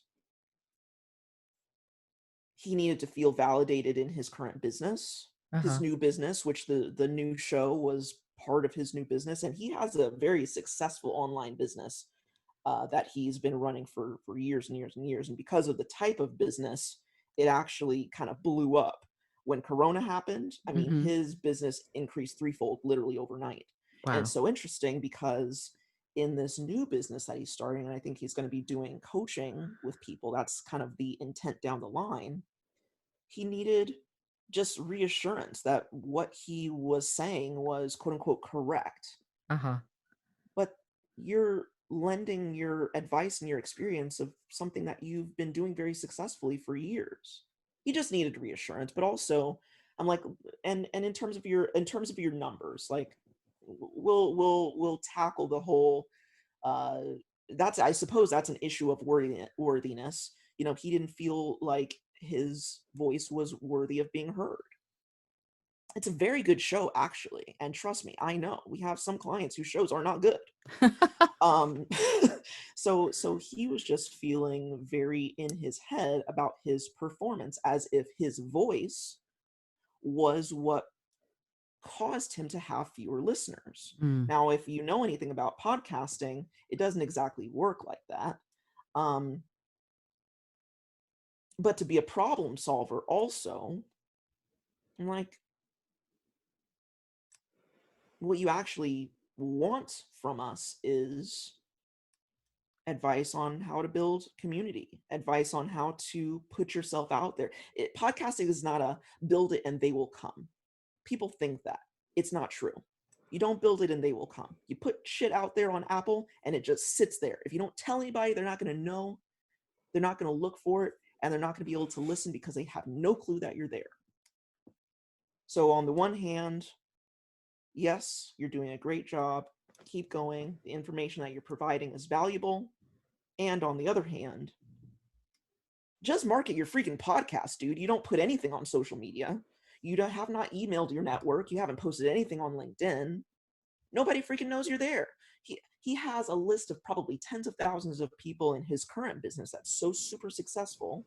And even though he's selling physical products, has nothing to do with that, but just, hey, by the way, this business, if you're familiar with our founder, blah blah blah, he's got a podcast. If you're interested in I'm not going to say what it is. If you're interested in this, hey, take a listen. Just launched a couple months ago. We would really love to hear what you think. So people, it seems like people just come to you with a complaint, really, and they think that something specific is going to be the answer. It's not. Mm. Um, but it's also not the answer, not because it won't work, but because the problem that they think is the problem is not the problem. There's something else that's the problem. So I don't know. That's just the most recent example. Yeah, it's interesting because even in my personal work as a podcast coach, through my own company, I sold a package recently where it was how to launch a podcast, and that particular course had been put together by my boss, and I was basically just being an affiliate for him. Mm-hmm. You purchase that course and you get a month's worth of coaching with me. Mm-hmm. And so my most recent client who purchased that package, when I met with her the first time, she'd already launched. I'm like, well, what the heck do you need me for? Mm-hmm. But again, she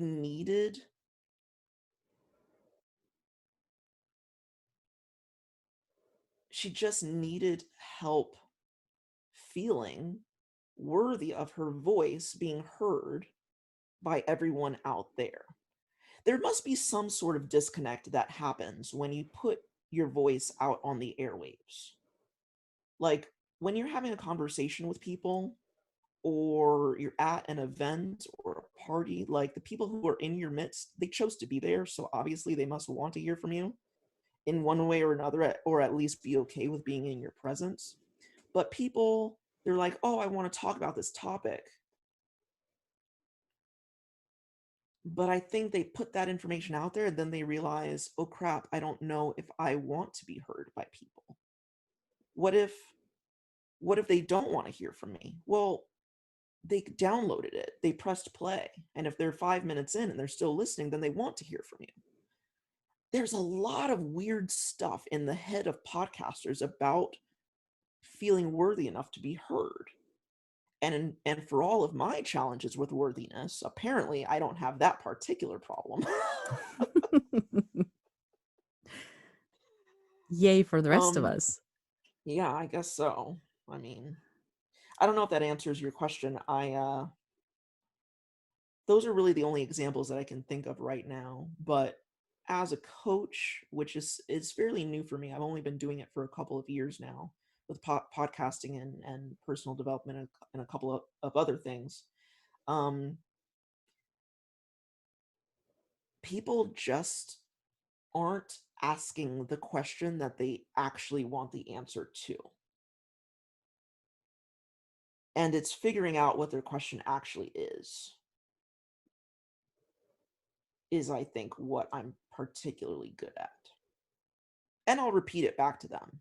I ask a lot of questions, ask questions, ask questions. It's a fact finding expedition. It's being an anthropologist, which is what I got my undergraduate degree in. Not Mhm. sure if that helped at all. But Oh, asking them questions, asking them questions, asking them questions, because then I can actually get to what the question is supposed to be. And then they're like, ah, yes, that's it. What were you going to say? are you asking me? Sure. Well, so yeah, I think it's a twofold thing, actually. I agree completely with you that that is a gift you have. And I think that there's something a little bit further, and that is that there is a vulnerability and almost a tenderness that people have around the questions that they're afraid to ask. Mm-hmm. And I think you innately again hold space for that, and you ask in such a way that it helps them do the self exploration to come out with sort of the question that they actually wanted the answer to, because that question feels vulnerable. Mm. And so,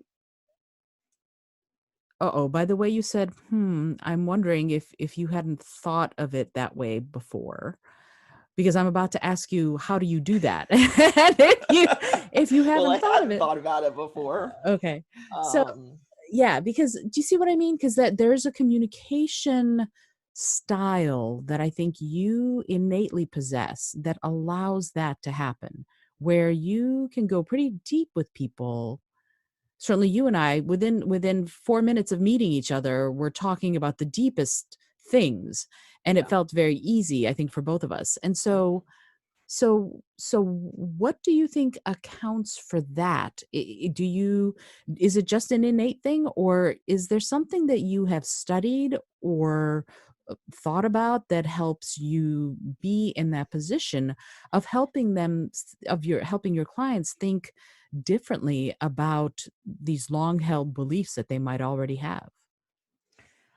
Well, the thing that comes to mind immediately is having, I won't say zero expectations because that actually, in my mind at least, has a negative connotation, Mhm. but releasing all expectations. Mhm. So they can just show up and say, what I'm just like, whatever you say is fine. Whatever Mhm. you ask is right. It's whatever you're feeling and feeling that you need in the moment. It's whatever questions you have or think that you have, or questions that you have, and they just happen to, those happen to be the words that you use to ask it, because sometimes they're not aware of the question that they, and it's just a tweak of language, and Mhm. then the words being rearranged and the vocabulary being slightly different, they have the realization, oh wait, that even more closely communicates what I wanted to ask, and actually that halfway gets me to the answer, because I didn't realize that that was the question that I had. Mhm. Then just putting the question in front of them in a different way. He So releasing expectations and really coming from a place of listening. And you can even listen when you're talking, like asking the questions, because really you're just reflecting back to them what they just said to you. So in a way, they're just speaking different words through you. Mhm. I'm saying that and I'm making a face at myself like, Marjorie, are you really saying that? And do you really believe that? And I do, but it feels weird. This is another one of those like, oh boy, I'm just I tiptoed a little bit into more woo right then, and didn't even realize I was going there. Hmm. Um, so releasing expectations, because when you have expectations, you already have the answer in your mind, and you're not really listening to them. because most of the time I don't have the answer. And even after I have said whatever I've said in response, I still don't have the answer. I'm really just talking to them and making them feel comfortable that what they said and what they feel is valid, that there's nothing wrong with that, and that I personally have no judgment on it at all. And that puts them in a state of being able to be completely relaxed about it. Um, yeah, I'm not sure how I do that. I definitely see that I do that, but it's not something that I've ever tried to articulate just because assumed that I couldn't, or now I'm getting to this point in my like with my own business of just starting to, I don't even want to use the words market myself. Um but starting to put myself out there saying, "Hey, if you're challenged with this, that, or the other in particular, I might be able to help you." It feels very intangible. Like I don't know the words to use because I don't know how I do what I do, and people just come to me for random stuff. And they're always happy and grateful and they pay me. but Yay. but when they show up, we don't know what we're working on, and half of the time when we're done, we don't know what we just worked on. I Mm. have podcasting clients that we blocked out half an hour and I wind up on the phone with them for 2.5, 3 hours just talking about like we're doing right now, like really deep stuff that has nothing to do with podcasting or whatever it is that we said we were going to work on. But they just feel so incredibly grateful for the conversation and they're happy to work with me and to continue working with me. The relationship is it feels very, um, there's very much a give and take there. And again, like I said earlier, I get stuff from it as well. Working with people on certain challenges helps me see my own challenges from a different perspective. It helps me be kinder to myself on a day-to-day basis and be kinder to the child version of me. Um, as they say, hold your little 4-year-old self and tell that little girl or that little boy or that little person that everything's going to be okay. Like we're having those conversations. Hmm. I don't know how I do it. This is the way that I communicate. And there are times when I've like, cuz most people I think exist at like this very surface level conversation place. Mm. And in the last few months, I've dipped down into I don't want to talk about that stuff. I want to talk about something deeper. And if you're not willing to go here with me, I pretty much have no use for conversation with you, which sounds terrible. It sounds terrible, but I'm just recognizing that I'm like, I have so little patience for surface level conversation. I want to go deep. I don't want to talk about what you think we should be talking about. The opinions that people expect you to have. I want to talk about your uncertainties. And I want to talk about your hopes and your dreams that have taken twice as long to come to fruition. And you're frustrated about why. I want to talk about next steps. And you have no idea how to get there. And just talk about it. Those are the conversations that I want to be having. I don't know how I do it, but I know that when I do it and the person hasn't come to me asking for that, certain people are very grateful and other people they recoil. And I've learned to kind of see that before, like right at the beginning when it starts to happen, because it's turned a lot of people off and in some cases it's created a lot of friction. Mm. Um, so while I think I'm great at it, there's a time and place for everything. Mm. And if you have to be if you have to be having conversations with certain people, for instance, family members or colleagues, um, it's probably better to be able to turn that knob on and off, or at least turn the dial up and down a little bit, because I have such a strong desire to be in that place all the time now. It gets me in trouble because I almost I get bored, or I just don't want to have just the everyday conversations. I'm bored of it. I'm bored. Yeah, I guess that's all. I'm I like love it. I'm like, do I want to say more about this, or am I just going to keep repeating the same thing? So, It's so fascinating. It's such this is a lesson that I've been learning. Do you know who Derek Sivers is? no. Ah, do you know the website CD Baby? Yes. Okay, he started CD Baby. Ah, okay. And he's a musician and he started CD Baby a few years ago. He sold it to disc makers and then went off to live in a hut in New Zealand. And now he writes about music and marketing and, and yeah, and he gave all the money he sold it for to charity. Like he's like, Mm, here you go. Here's CD Baby. I'm going to give all the money away. And now I'm going to go live in a hut in New Zealand.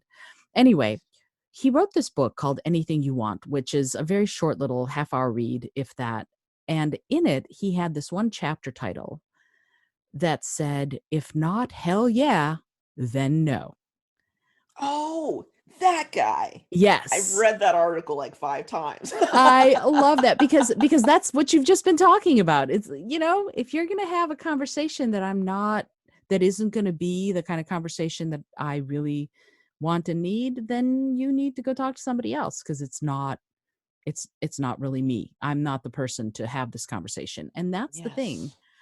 with what you just said. There was so much wealth and richness in what you just said. I just loved it. One of the things when you said that you provide essentially a judgment-free zone. Hmm. Can you imagine how someone who fears being judged must feel when they realize that they're in the presence of someone who's not going to judge them? Yes, because that's how I feel with you.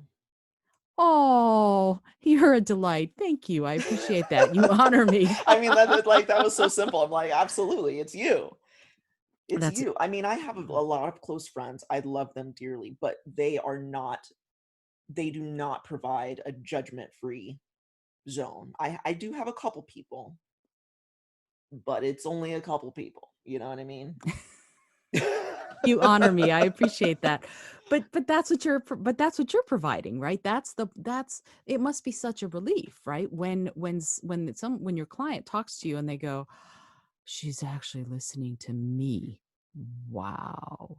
That must be so lovely. And I think as far as what you said to me, and I really appreciate your words, I think that, again, mutual admiration society, but also a word that I've been wanting to say to you this whole conversation is the word recognition. We Mm, recognize each other, people who want to delve deep and really see each other and really hold space for each other in that judgment-free vulnerable place, recognize each other. And when yes. you do, it is magical. And to me, magic is not a woo-woo thing. To me, is magic is sort of science that we haven't figured out yet. But it Mm-hmm. is that magical idea and feeling of recognition. Oh yeah, you are someone I can be me with. And when you offer that to your clients and they recoil, I imagine they're probably not ready to be them yet, Yeah. A Hmm. and so maybe knowing that you're there when they do need you is balm enough for now, if you see what I mean. Yeah. And that's lovely. And this idea of having clients who come to you because they want to work with you, I want that so much. I always want that. When this is why I know I can't really work for anybody else anymore because because because I my whole career has been built on people who want to work with me rather than me my success, I guess, as you would say, has been built that way. And so when you're in that space and you're working with people who want to work with you, with Marjorie, and the clients that love you at Turnkey Podcast, same thing. They must sense that presence that you have that allows them an avenue to be them, an avenue to speak their truth. Do you see what I mean? Yeah. And that's lovely. And again, I go back to the word tender, allowing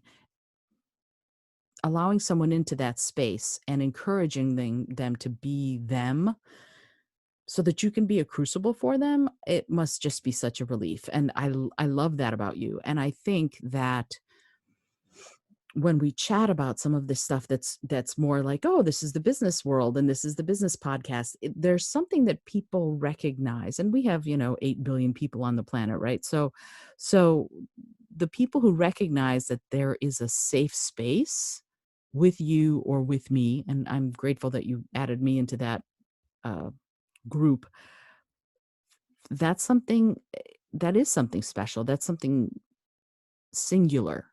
And so what I want to know, if you want to speculate, how do we cultivate more of that? How do we make that blossom?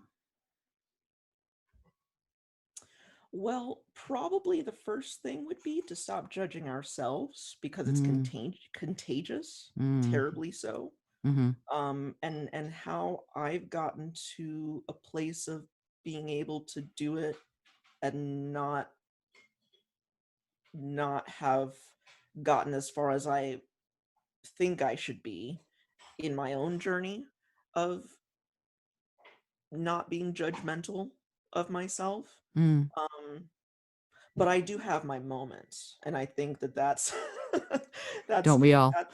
Yeah, I mean that has saved me because I'm, in all of this darkness, at some points, I guess I find a lighter or a match or something, and I'm able to get a light on, Mhm, and long enough to be like, okay, I'm good. I'm good. I'm here. I'm me, and that's good, and that's okay. And like the world isn't gonna fall apart because someone sees me mhm, or hears me. And I don't mean my voice. I mean hears me, like mhm, my essence. mhm, Um, how do we cultivate more of that? Stop paying attention to so much damn media. hmm, Um, and I say I guess I should be a little bit more specific. And I'll make 2 points here. So I recently did an interview, like an email interview, like they wrote out questions and then I just typed up the answers. And one of my answers had to do with how I am able to create the content that I do. And I made a point that it's very difficult to be a good and creative content creator when you're being such a regular and consistent content consumer. That shapes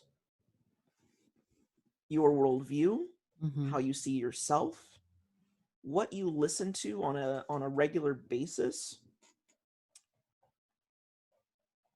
and what you view on a regular basis. I mean, that is the frame that you see the world through. mhm, Period. mhm, It's you can't just, I mean, you can, I suppose, but it takes muscles to be receiving a ton of information and then to turn around and be able to see and go about the world from a perspective that is completely unchanged by what you just saw and heard. So that's the first thing. mhm, Second thing is, if you're going to consume content, just be super intentional about it. I love listening to podcasts that teach me something, or give me an insight into certain parts of history that we don't talk about a whole mhm, lot.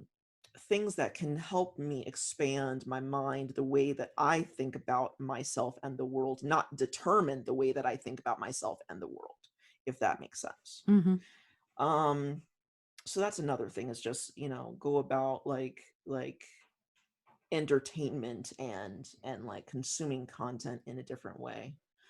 Um, what else? How can we cultivate more of that? Just being honest. Like when someone asks you how you're doing, most of the time we say, "I'm great. How are you?" Or I'm here. You know, that's a term that people in my family use a lot for whatever reason. I'm here. You know, just to say like what does that even mean? Like I don't know what that means. It just okay, so you're here and you're living and breathing. So, but you didn't answer my question, and also you're making it seem like you're not doing well, but you don't also don't want to talk about it. Um, I think most people probably don't intend to actually ask you how you are, like really know who you are, how you are. Mhm.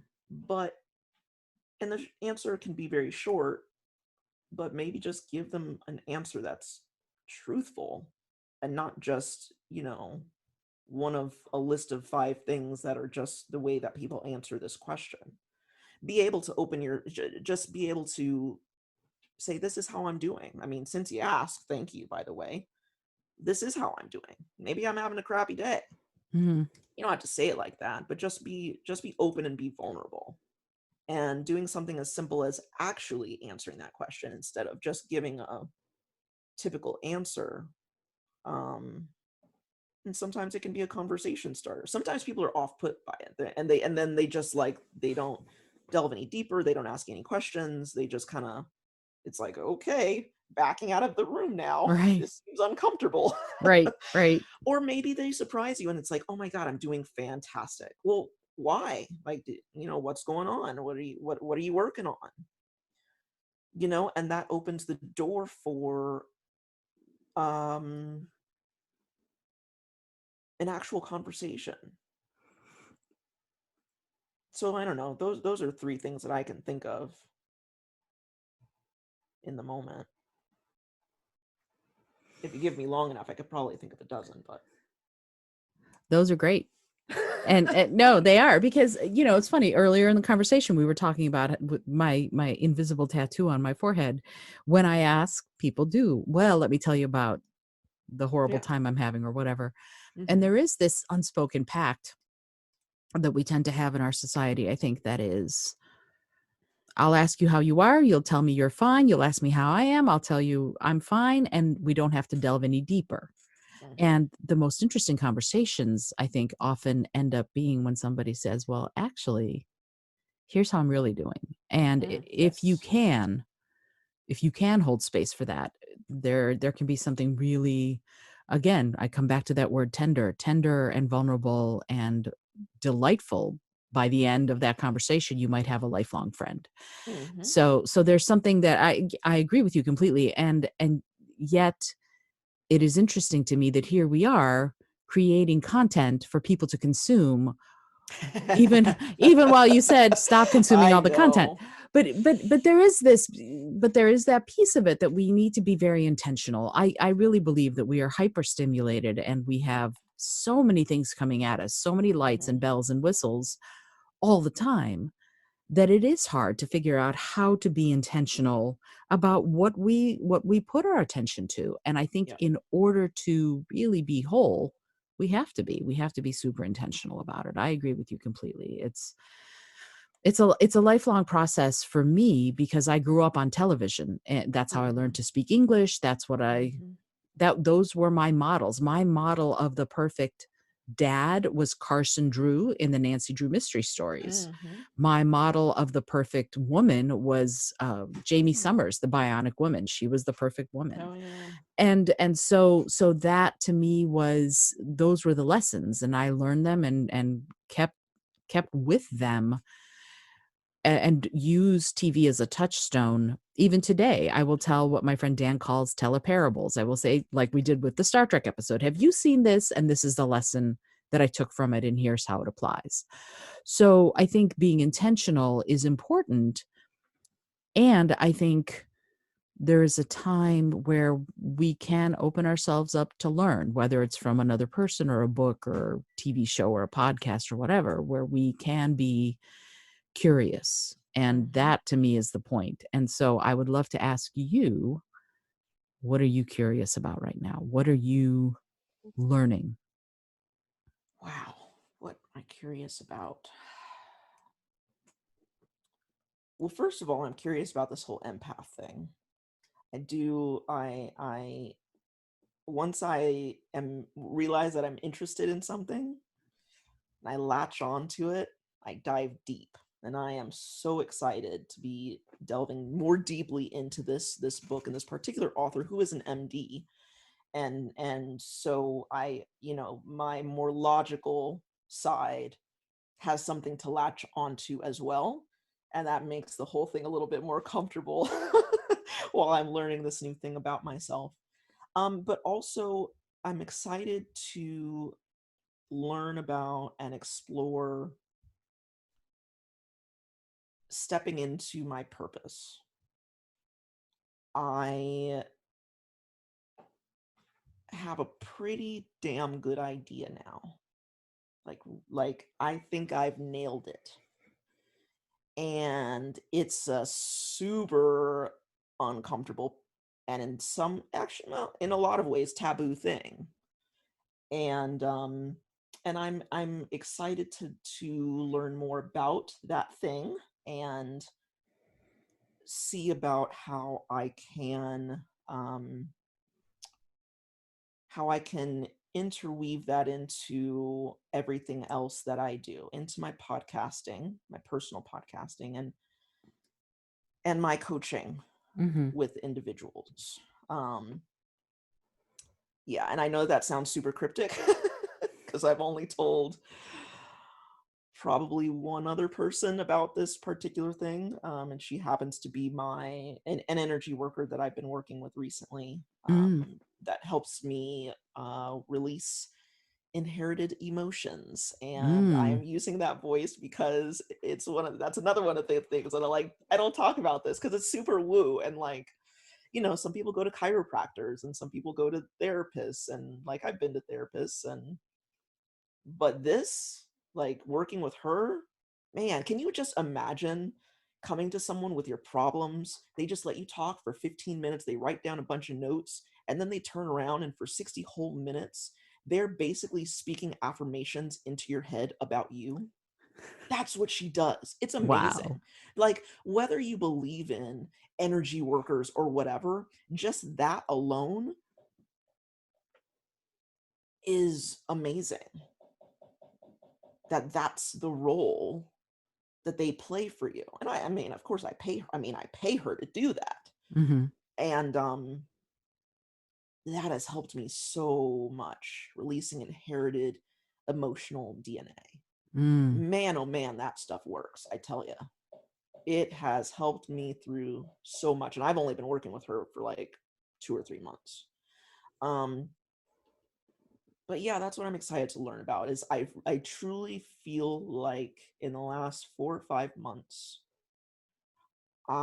right before Corona, late February, have discovered what my true purpose is and how I was truly meant to help and serve people. And I am just at the beginning of that journey. And that is super exciting. And especially as a Black person and as a queer person, because in that line of work, which there are only like a few dozen people that do that in like the whole world that are certified to do that, there aren't any people that look like me that do that. There aren't any queer people that do that. And so again, it's me finding some gap and jumping in, and that feels exciting. mm. And again, you're a trailblazer. I mean, I'm just going to start referring to you as that because that's what it is. That's what it is. I'm so grateful that we've had this conversation. This is so, Is this going to be a two-parter? nope, nope. It's not. It's not. I know. We could continue this for the next 6 hours and I know. You and I, we could have marathon it's conversations. true. No, Yeah. it's not going to be a two-parter. I Okay. actually I have this isn't the longest podcast. interview I've ever done. I have one coming in August that I was going to make a 3-parter because it's over 3 hours long. And I just Wow. yesterday decided, nope, it's all going to be on one episode and people Nice. can listen as they decide they want to. That's, yeah, I, it's my podcast and I'll cry if I want to. Right. So yeah, no, this is I wouldn't dream of splitting this conversation up. There's too much good stuff in it. I do want to say that I know you have vacation to go do, so I'm gonna I'm gonna let you go. But I have that one question that I Yeah. ask everybody before the end of my show that I would love to get your thoughts on. But before I do that, Marjorie, I want to thank you again. This has been such a true delight is a small word, but it is. It's such a delight to speak with you on these incredibly important topics, and I'm really grateful that you joined me. Ditto. Ditto. So Thank good. you. So good. Oh, so here's my last question that I ask everybody who comes on the podcast, and I would love to have your answer. If you had an airplane that could skywrite anything for the whole world to see, what would you say? Be kind. And then you can insert after that whatever you want, to others, to yourself, to your children, to your parents, to the world, to the planet, to your pets. Be kind. It takes almost no effort at all, at least for me. Maybe for some it does. But it takes far less effort to be kind. And you get so much more good stuff back than with anything else. Just be kind. I love that. And do you want to know partially why I love that? Why I love that is because I would expect no different from you. But here is the interesting thing to me about that and Oh our boy. mutual admiration society. No, it's not a bad thing at all. So a few weeks ago, Jennifer Ashley Tepper, who's a Broadway producer, was on the show, and I asked her the question, and she gave me her answer, and then she said, "But Isolde, what would you say?" And I went, no one's ever asked me that in all of these interviews. No one's ever asked me that. And would you like to know what I said? I would love to. I said, be kind. No freaking way. Absolutely. That was Oh my my answer. God. That exactly was my answer. Be kind. So when you said it, I'm like, of course that's what she said. I'm No not way. I'm not at all surprised. So yeah, that Wow. was that was my answer to that question. Like with not thinking about it, that was my answer. And I said something like be kind. And if I had a second one, I would say leave it better than you found it. But the first one was be kind. And again, like you said, to animals, to people, to the earth, to the planet, to yourself. That's such an important aspect of all of this. And I think it's a perfect place for us to end this. And I think of all of my things, I think I've just figured out how I'm going to start ending every episode with just those two little words. Be kind. That's it. Perfect. I love it. I love So it.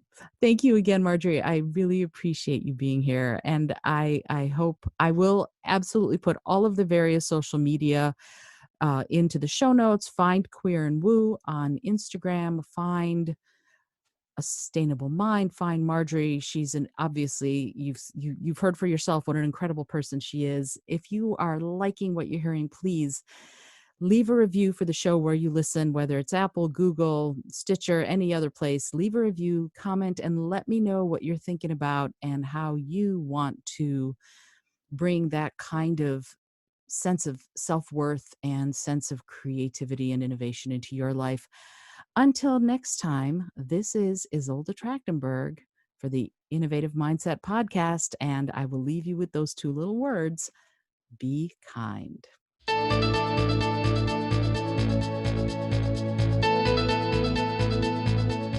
Thanks so much for joining me today. I really appreciate you being here. Today's episode was produced by Isolde Trachtenberg and is copyright 2020. As always, please remember this is for educational and entertainment purposes only. Past performance does not guarantee future results, although we can always hope. Until next time, this is Isolde Trachtenberg, and I send you all of my love.